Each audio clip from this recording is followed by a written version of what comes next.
So really I'd better scurry, but maybe just a half a drink more. The neighbors might think, baby, it's bad out there. Say, what's in this drink?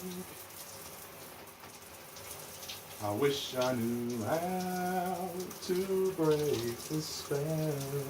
Take your hand, looks fun. I ought to say no, no, no. Mind if I move in? At least I'm gonna say that I tried. What's the sense in hurting my pride? I really can't stay, but baby it's cold. Baby it's cold outside.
Hello everybody, and Merry Christmas! Da, da, da, da, da, da, da. I bought this hat the other day, and because of that, oh, that was funny. And I couldn't resist, so I thought, why not wear it for a Christmas review? So, hello everyone, and welcome to this year's installment of my Christmas movie reviews. Last year, I did a very late Christmas review. I reviewed The Grinch, although I technically reviewed it near to New Year, but oh well. This year, I've decided to review Elf, the 2003 Christmas movie, directed by Jon Favreau, would you believe? The guy who directed Iron Man, Iron Man 2, and the Jungle Book remake, and also Cowboys and Aliens. That's another one he made. But before all of those, he made Elf. This is definitely a popular Christmas movie, very popular. And I thought I'd take another look at it and review it for Christmas and get festive and wear my Christmas hat. Good old half-eaten turkey. So, I just also want to mention that the sketch for this review was recorded at great difficulty. So, yeah, please appreciate that I was very limited in what I could do. But I mean, there's no other scene that you could really do a sketch on, is there? Anyway, Elf. So, the story of Elf is that it centres around this young orphan known as Buddy. He accidentally sneaks into, well, not accidentally, he sneaks into Santa's sack, don't take that the wrong way, on Christmas one year at an orphanage, and then Santa accidentally brings him back to the North Pole, and there is, obviously him and his elves, they raise Buddy, but they realise that he's growing like twice, like even like 10 times the size of them because he's a human. And we follow Buddy on his journey as he goes away from the North Pole to New York to find and locate his father, his biological father, Walter Hobbs. He does so, and he has to kind of wrestle with the fact that he's in the real world, and his father has to wrestle with the fact that he has a long lost son, and then it kind of goes on from there. Chaos ensues. Buddy meets his family.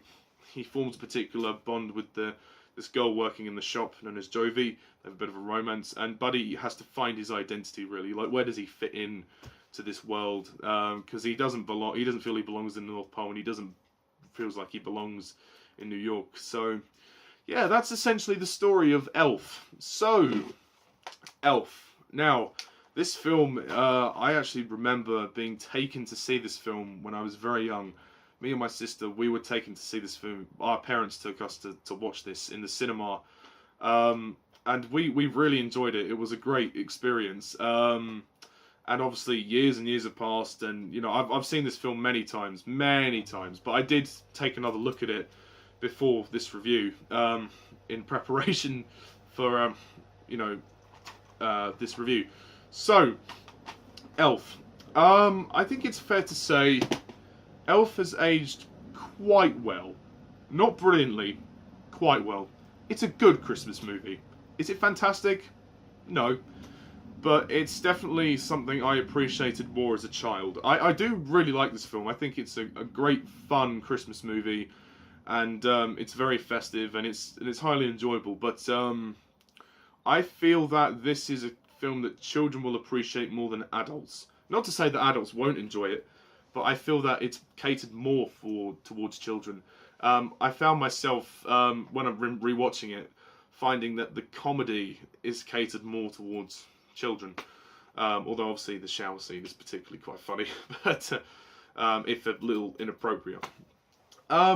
Elf is a good Christmas movie. It's a very good story about identity, and that, you know, there's a nice message that, you know, nobody should be alone on Christmas, and, you know, it gets you into the festive mood that is Christmas.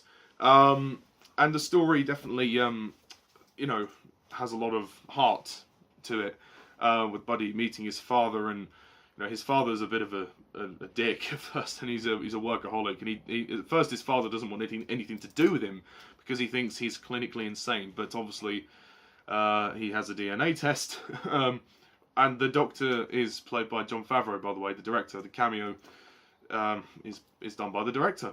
Who'd have thought it? Jon Favreau does that in a lot of his movies. He tends to play a part, like in the Iron Man movies, he plays Happy Hogan. I mean, he's played Happy Hogan in other Marvel movies, but and I'm sure he's in Cowboys and Aliens somewhere. But yeah, and Will Ferrell plays Buddy. Excuse me. Buddy, who's our main protagonist, he's good. It's definitely a part that's written specifically for Will Ferrell, given the way that the comedy is. It does feel like a lot of the time Will Ferrell is improvising. There are sections of the movie which I do find he comes off a little bit too strong, a little bit on the verge of being annoying. But luckily he pulls back on a lot of moments. He makes Buddy quite a grounded character. He basically plays Buddy with quite like a childlike demeanor, if that makes sense. Because he was raised in the North Pole, he thinks he's an elf at first, and then when he gets into the real world, they'll think he's mad and he's deluded. Like, they think he's got serious issues. And I quote from Emily, who's Buddy's stepmother. She's the one that's married Walter. Buddy is from a previous relationship that his father had, and Buddy's mother didn't tell Walter that Buddy was born, and then Buddy was shipped to the orphanage. So Walter never knew Buddy was born until Buddy appeared before him. Walter has had a son with his new wife, Emily, Michael. So Buddy has a half brother. So that's all interesting. And there's a scene when he goes home to meet them, and they're having dinner, they're having spaghetti bolognese, and then obviously we all seen that, when he drinks all the coke and everything. It's a fun movie. This is a fun Christmas movie. I really enjoyed it. I think the snowball fight was great. That was a great scene. I like the scenes in the shop, Gimbals, when Buddy is mistaken for a worker there, and he meets Jovi. I mean, in terms of the characters, okay, let's talk about the characters. Buddy's great. I've already mentioned about him. Jovi, she's all right. Zooey Deschanel's clearly just been cast to be a love interest, but she does what she can with the role, and surprisingly, they have a decent chemistry. It's weird that it's Will Ferrell, and she kind of likes the fact that he's a bit different to everybody else. So hey ho, there we go. James Caan plays Walter, the father of Buddy. At first, he's not very likable, but that's the way the story is. But he realizes that he's been focusing too much on work that he's forgotten about the importance of family. So he walks out of his job at the very end. He works for this publishing company, which sort of help produce and publish children's novels. There is one particular scene when Buddy kind of ruins his father's golden opportunity, unintentionally, of course, because he doesn't understand what everything's all about. There's this big lead writer known as Miles Finch, played by Peter Dinklage, funnily enough, who obviously Peter Dinklage is a small man, a very small man, and he comes in, and then Buddy says, "Oh, I didn't know you had elves working here." So, ik snij on the height, eh? And that leads into a bit of a fight between Buddy and Miles, which is quite entertaining. And then obviously Walter says, "I don't care that you're nuts. I don't care that you're enough. I don't care that you're my son. Get out of my life now." So he gets really, he's had enough. He doesn't know what to do other than to cast him off.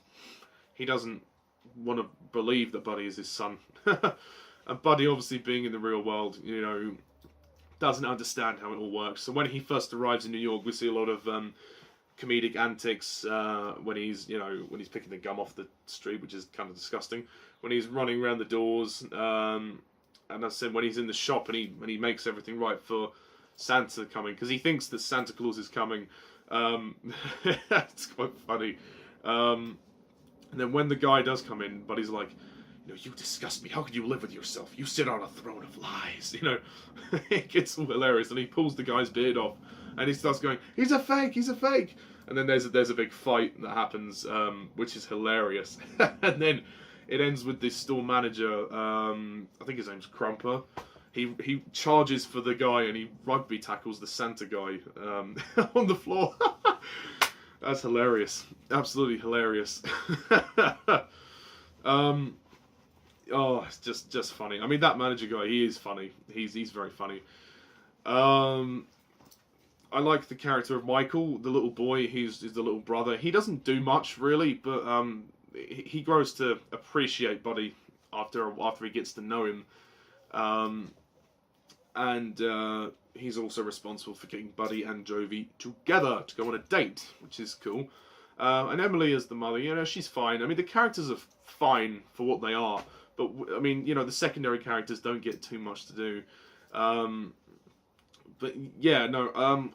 And I think it's a very well-told story. It's a very good story. It tells you about the importance of family and how that Christmas is actually a very important time of year, not just for the commercialism, but for the whole family aspect of it. It's about time for giving for others, and that's what Walter realizes is that, through this time at Christmas Eve, he realizes that what's more important than his work is actually his family.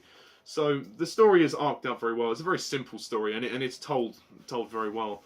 I will say that Elf isn't perfect. There are some problems I have. Actually, before I move on to that, I'll say Edward Asner makes a very good Santa Claus. A very typical what you would expect from Santa Claus, but I think he adds a lot of charm to his part. He only appears at the beginning and at the end, but he does a good job with that. My problems with the movie are, I do find the shower scene a little inappropriate. Not for me, just like for a young audience, like for children. I know it's not an explicit scene, of course it isn't. It's fine, and it was done for comedic effect, which is great. But I think actually having the shots of her in the shower, it wasn't appropriate. I would have just filmed the shower curtain, but that's just me. I mean, it's not a major problem, but it is just something that's a little bit like, ooh, it's risque, and it could have been a little bit too much for young children, because this film is a PG. In the UK, it's rated a PG, and it says contains mild language and violence.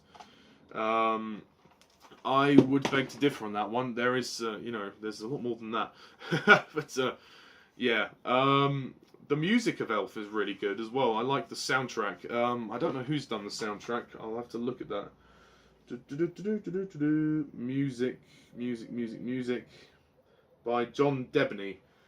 John Debney, who does the score. I don't know what other films he's done, but the score for Elf is really, really good and very charming.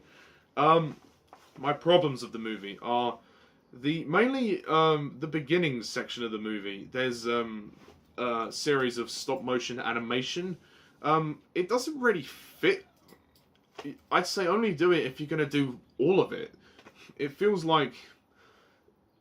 odd because Buddy is live action. He's human. He's real, and yet you've got these stop motion creatures in the North Pole. It's like all of those sets look very cartoony. And then when the movie goes into New York, it goes completely live action until the very end. Which doesn't... It's just odd. It's just a weird transition. It doesn't quite work. The worlds don't quite meet. I'd say the design of the North Pole of this movie is a bit too far-fetched. And the animation, whilst very good, doesn't really fit. I would say...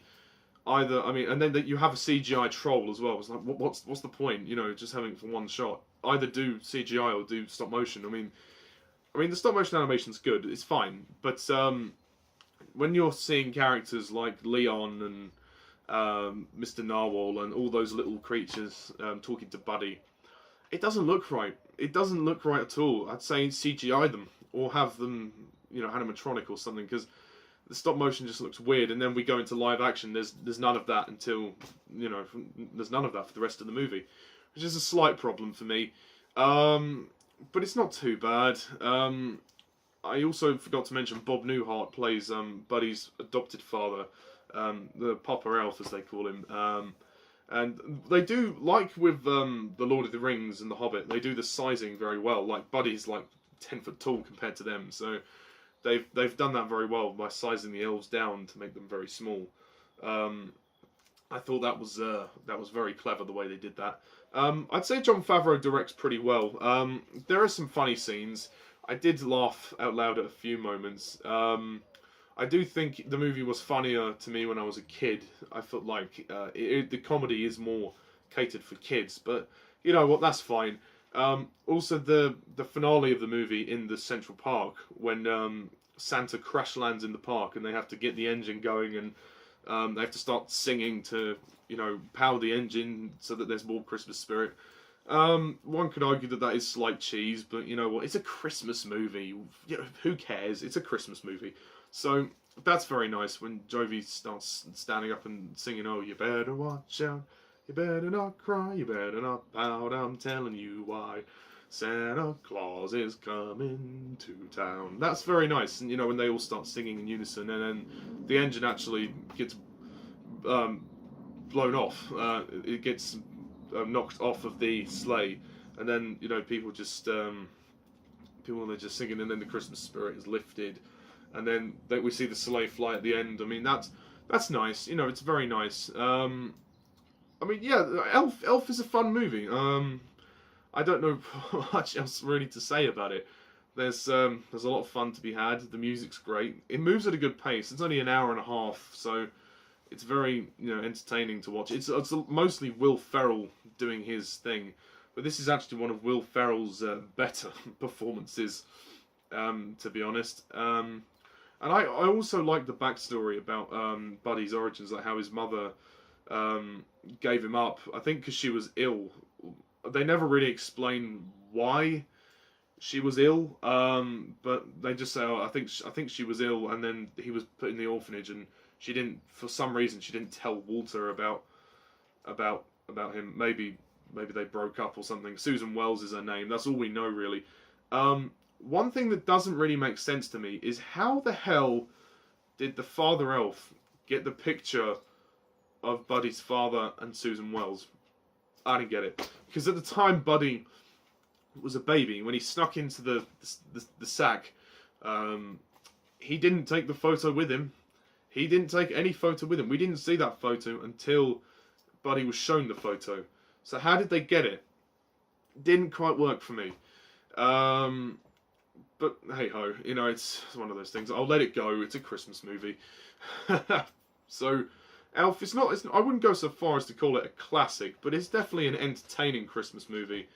And I really like the story. I like the whole side of Walter's work. You know, the publishing company, that was interesting.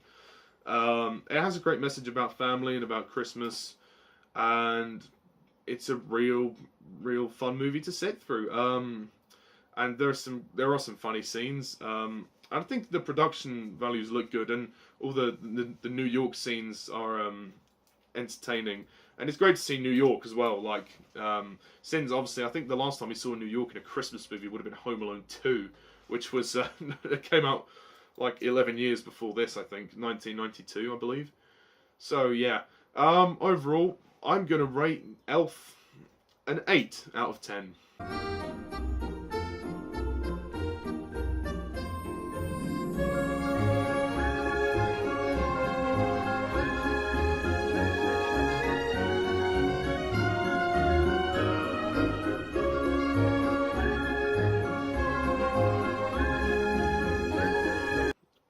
It gets a lot right, and it also gets a few things wrong. It doesn't quite... It's not perfect, so I won't call it a classic. But, yeah. Also, the elves at the beginning, they don't really do much. There's a sort of cliche with Buddy being kind of the outsider of the group. Obviously, naturally, because he's human, you know. And they haven't told him. He discovers he's human, obviously. So, yeah. It's one of those cliche plots, but if you know what, for this movie it works because it leads on to the next part of the story quite well. And one moment which I did laugh at was when Buddy finds out his dad is on the naughty list. It's quite entertaining. So yeah, that's my review of Elf. What did you think? Do you agree? Do you disagree? Please put your comments down below, let me know. And yeah, Merry Christmas, folks. Stay tuned for more reviews. I'll be continuing with Doctor Who, more film reviews. I'm going to try and see The Greatest Showman as well. Regarding my Star Wars ranking, now that I've seen The Last Jedi, I've decided that I am not going to be updating my Star Wars ranking until next year, after Solo, a Star Wars story, has come out. The reason being is, because that movie is not far away, why waste time doing 2 versions of that video now when I could do one massive version then? It just seems like a waste of time. But what I will do instead is I'm going to do a top 10 favourite John Williams soundtrack pieces from Star Wars. So that will be something to keep you going, and that's going to be a difficult list. That'll be something to keep you going until I do my Star Wars ranking of the movies, which will be in May 2018. So yeah, I mean, my list might not change much. But yeah, Elf. Do check it out if you haven't seen it, but I imagine you have seen it. A lot of people have seen it. So yeah, I give it an 8 out of 10. So, thank you guys all for watching. And as always, I'm Mr. TARDIS11. See ya. And...